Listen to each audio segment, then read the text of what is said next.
Bonjour, donc un point important que je voulais vous dire, c'est que un plan va être totalement défini avec la donnée d'un point et d'un vecteur normal. Alors, par la chose suivante, donc je prends un point B. Donc ce point B, il va appartenir au plan à condition que le vecteur AB soit orthogonal au vecteur AN. Donc j'ai B qui va appartenir au plan P. Si et seulement si, ça va être c'est une équivalence. Vous avez le vecteur AB qui est orthogonal au vecteur N. Donc c'est-à-dire, on a appris à caractériser cette orthogonalité avec un produit scalaire, c'est le produit scalaire qui est égal à 0. Voilà, donc ça c'est un point important. Alors, ce résultat-là, la démonstration je trouve assez intéressante, donc je vais la donner. Alors c'est une équivalence, donc ça veut dire finalement, là vous avez deux propositions pour le prix d'une. Donc la première, c'est si je sais que le point B appartient au plan P, alors j'en déduis que le vecteur AB est orthogonal au vecteur n, le vecteur normal. Et la deuxième proposition, c'est si je sais que, a priori pour un point B quelconque, le vecteur AB est orthogonal au vecteur n, alors dans ces cas-là, je peux dire que le point B, il appartient au plan P. Alors, on va commencer par... donc, il y a deux propositions à montrer. Alors, la plus simple, c'est, on suppose que le point B appartient au plan P. Donc, dans ces cas-là, par définition du vecteur normal, un vecteur normal, il est orthogonal à tous les vecteurs que je peux tracer dans le plan P, dont en particulier au vecteur AB. Donc, le vecteur n et le vecteur AB vont être orthogonaux.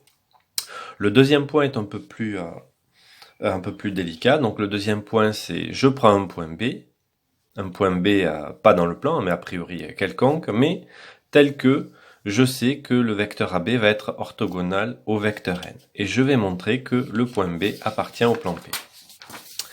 Alors, comment je vais montrer ça? Je vais démontrer par l'absurde. Donc, par l'absurde, je suppose que le point B n'est pas dans le plan P. Et dans ces cas-là, ce que je vais faire, c'est que je vais considérer le projeté orthogonal du point B sur le plan P.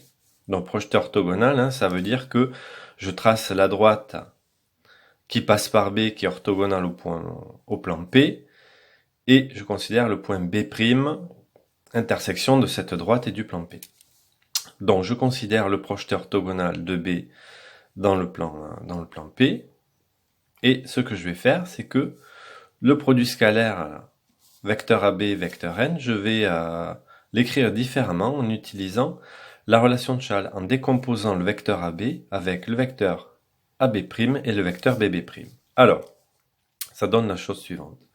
Donc, le produit scalaire AB vecteur n est égal à, donc là, je décompose le vecteur AB avec ma relation de Chasles qui utilise le point B', vecteur AB' plus vecteur B'B, scalaire vecteur n. Donc, propriété du produit scalaire, je peux distribuer. Ça me fait deux produits scalaires.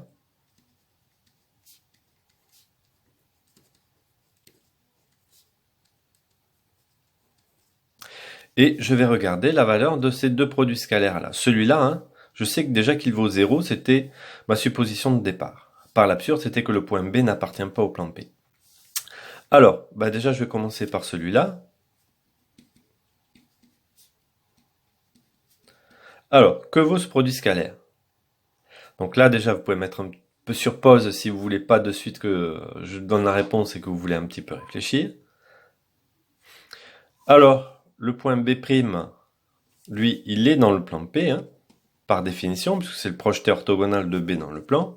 Et donc, par définition du vecteur normal, le vecteur normal, il est orthogonal à tous les vecteurs contenus dans le plan P, dont en particulier au vecteur AB'. Donc celui-là, il est égal à 0, car le point B', c'est un point du plan P, je l'ai construit comme ça. Bon, celui-là, ça va. L'autre,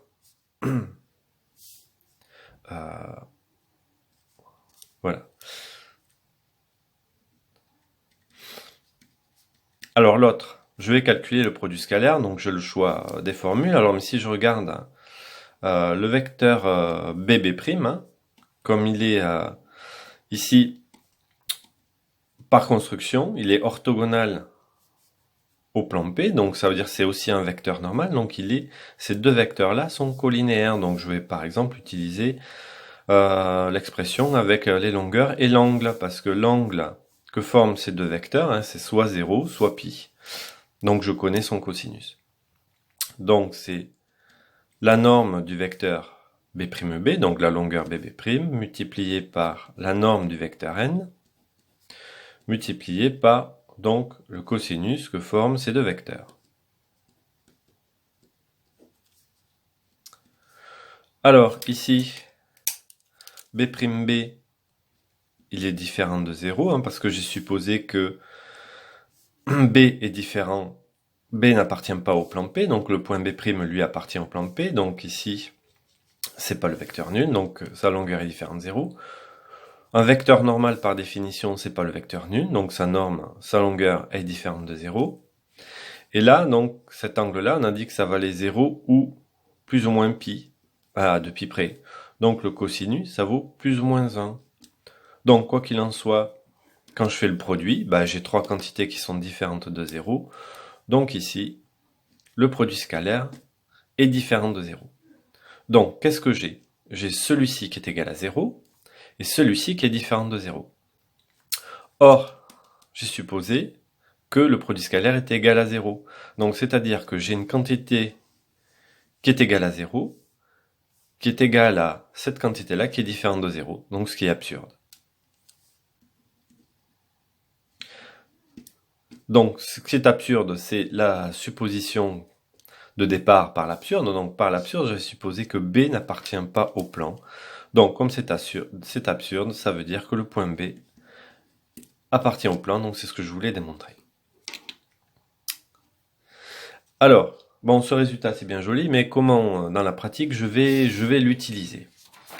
Alors, ça va me servir à vérifier si un point appartient à un plan qui est défini par un autre point et un vecteur normal, pardon. Donc là, par exemple, j'ai le plan P qui est caractérisé par le point A, donc voici les coordonnées, et un vecteur normal, donc voici les coordonnées. Et là, j'ai un point, donc je connais les coordonnées, hein, je suis dans un repère orthonormé de l'espace, et je veux savoir si le point B, il appartient au plan P ou pas. Donc, qu'est-ce que je vais faire?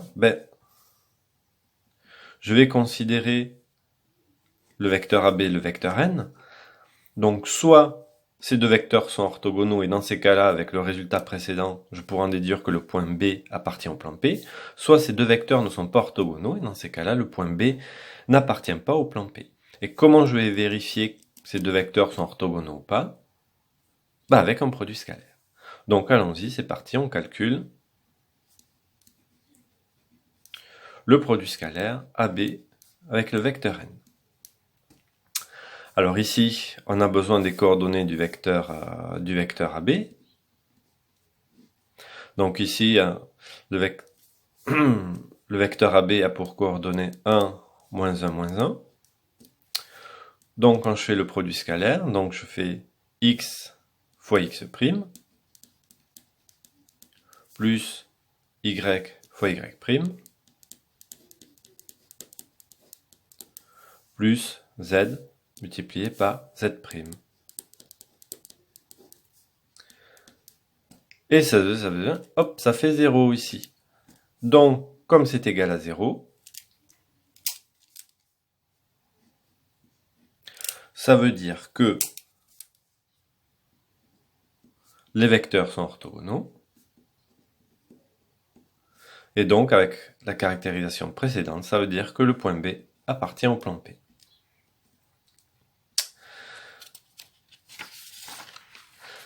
Une autre utilisation, c'est d'avoir une condition nécessaire et suffisante pour qu'un point de coordonnées x, y, z appartient au plan. Je pris le même que précédemment, ce sont les mêmes valeurs. Donc là, je vais raisonner par équivalence. Le point M de coordonnées x, y, z, il appartient au plan P. À quelles conditions nécessaires et suffisantes? Toujours pareil, grâce à ma caractérisation, je vais considérer le vecteur AM, et le point M appartient au plan P si et seulement si le vecteur AM est orthogonal au vecteur N. Pardon. Donc, comment je vérifie cette orthogonalité-là? Avec un produit scalaire. Donc, si et seulement si le vecteur AM, produit scalaire avec le vecteur N, est égal à 0. Alors, j'ai besoin des coordonnées du vecteur AM. Bon, ils vont s'exprimer en fonction de x, y et z. Ça fait x moins 1, y moins 0, donc y, et ensuite z moins 2, donc c'est-à-dire z plus 2. Donc, si et seulement si, donc x fois x' plus y fois y', voilà, ça va faire 0, je marque quand même, plus, pardon, je me suis trompé, j'ai pris le mauvais vecteur, donc là, c'est 2, donc x fois x' plus y fois y', plus z multiplié par z' est égal à 0. Alors, je distribue, je simplifie, donc ça va vous faire 2x moins 2, moins 3y, plus 5z, plus 10, est égal à 0. Donc là, je réunis ici les deux termes sans x, ni y, ni z, donc ça fait 2x, moins 3y, plus 5z, plus 8, est égal à 0. Donc voilà ma condition là, numérique qui porte sur y, x, y, z, afin que je sache si un point appartient au plan P ou non. Et ce que j'obtiens, c'est une équation cartésienne du plan P.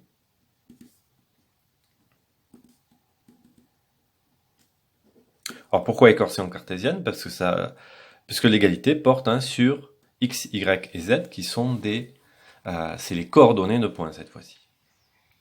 Et donc voici comment je forme l'équation cartésienne d'un plan connaissant un point et un vecteur normal. Alors une petite remarque.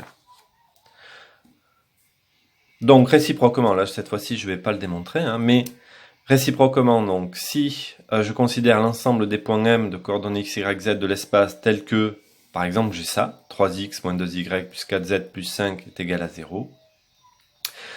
Donc dans ces cas-là, cet ensemble-là est un plan. Alors un plan, j'aimerais bien déterminer un vecteur normal et au moins un point de ce plan-là. Donc comment faire? Si je repars de ce que j'ai fait précédemment, je peux remarquer que quand je regarde les coefficients de x, y, z, qu'est-ce que j'ai? J'ai 2, moins 3 et 5 qui correspondent ici aux coordonnées d'un vecteur normal. Alors, c'est pas du hasard, c'est parce que dans le développement, forcément, là interviennent les coordonnées du vecteur n, et là vous avez x, y, z. Donc c'est normal que je les retrouve ainsi, coefficients de x, y, z, dans une équation cartésienne d'un plan. Donc on peut se servir de cette remarque-là, et de se dire que, bon, c'est un résultat que j'admets, évidemment, ici je ne vais pas le redémontrer, vous avez la démonstration dans le livre, mais que réciproquement, si j'ai ici une telle équation de plan, en lisant les coefficients de x, y, z, ça me donne les coordonnées d'un vecteur normal. Donc ici, coefficient de x, donc première coordonnée, coefficient de y, deuxième coordonnée, coefficient de z, troisième coordonnée. Évidemment, s'il n'y avait pas eu de terme en z, j'aurais marqué 0 par exemple. Donc, réciproquement, si j'ai ceci, équation cartésienne d'un plan, je lis directement les coordonnées d'un vecteur normal. Alors maintenant, s'il me faut un point, comment je peux faire? Par exemple, je prends x est égal à 0.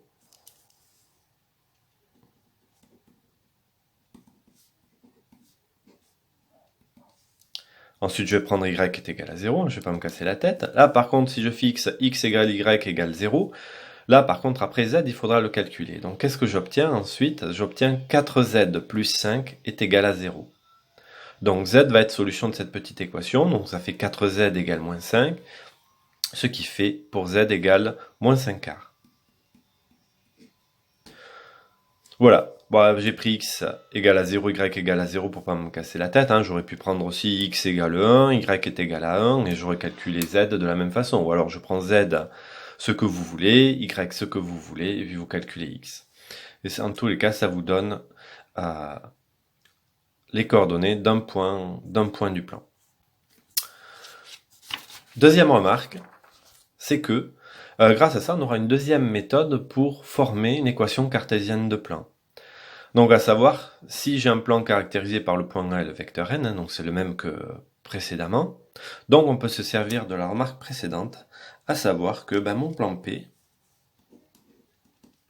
il aura pour équation donc 2x moins 3y plus 5z plus, ah là par contre je sais pas, donc je marquerai petit d est égal à 0, hein, petit d est un nombre réel.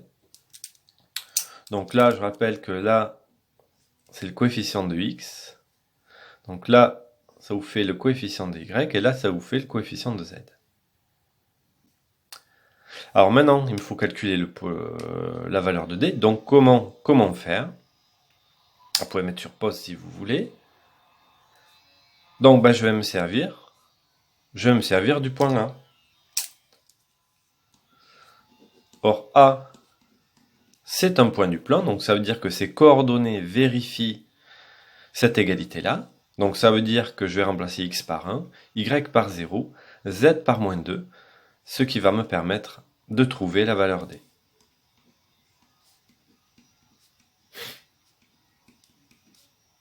Plus 5 fois moins 2, plus petit d est égal à 0.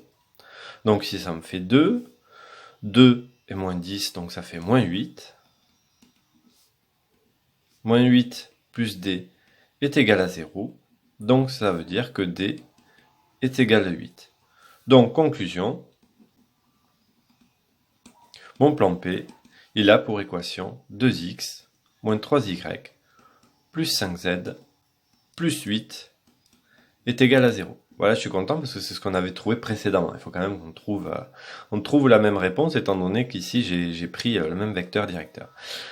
Alors évidemment, là on parle d'une équation cartésienne de plan. Pourquoi? Parce qu'un vecteur normal n'est pas unique, hein. Tout vecteur non nul colinéaire à celui-là est aussi un vecteur normal. Donc là, si j'avais doublé, je vais me retrouver avec d'autres coefficients, donc une valeur de d aussi qui est différente.